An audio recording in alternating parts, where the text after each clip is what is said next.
The US-Kurdistan Business Council is a nonprofit organization based in the United States with member companies from the United States that are invested in the Kurdistan region, and we came here to discuss their investments and increasing the foreign investment in the Kurdistan region.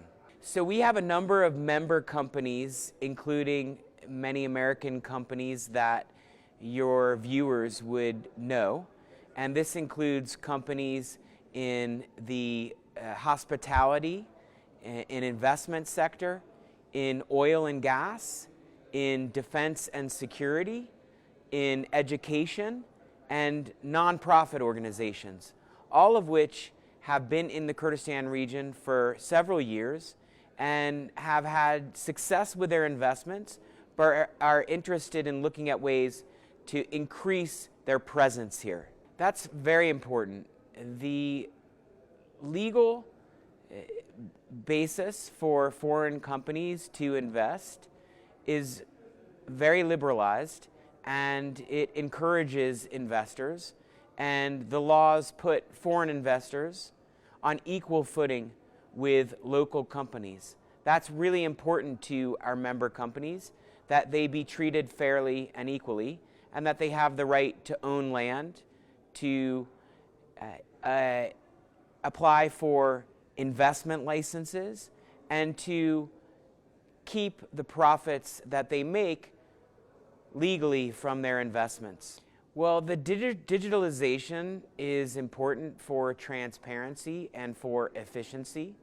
So one of the things we discussed with the Prime Minister is that there's now an e-visa process, so people who want to visit the Kurdistan region from abroad can apply online for a visa, and that hopefully has streamlined the process.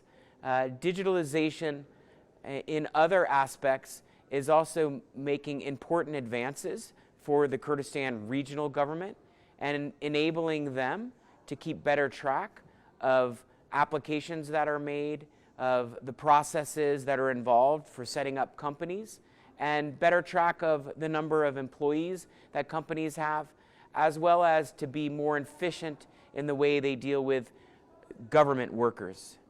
Well, I would say I come here at least once a year, every year, for more than 12 years. And I see advances every year I come. And this year I see new buildings and new projects. So I'm very happy to see these advances.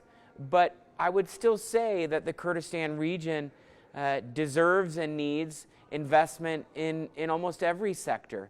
Obviously, it's very important for the Kurdistan region to diversify its economy.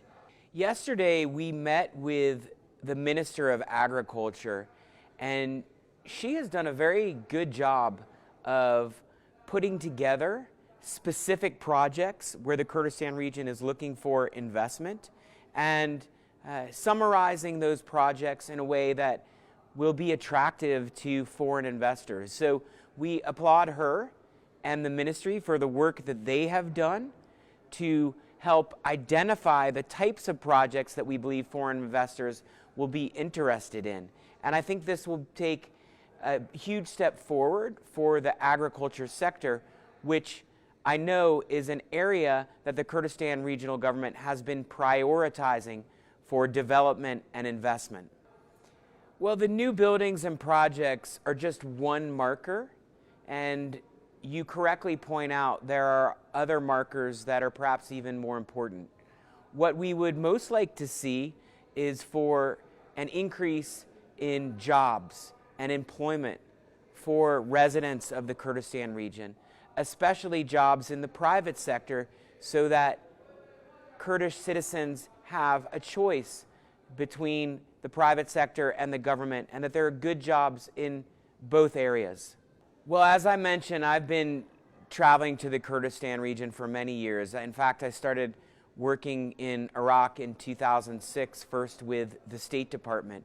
And in 2006 to 2007, when I was here full-time, the security situation south of the Kurdistan region was very precarious. At that time even, it was safer in the Kurdistan region. It continues to be very safe here in northern Iraq, and especially in the Kurdistan region.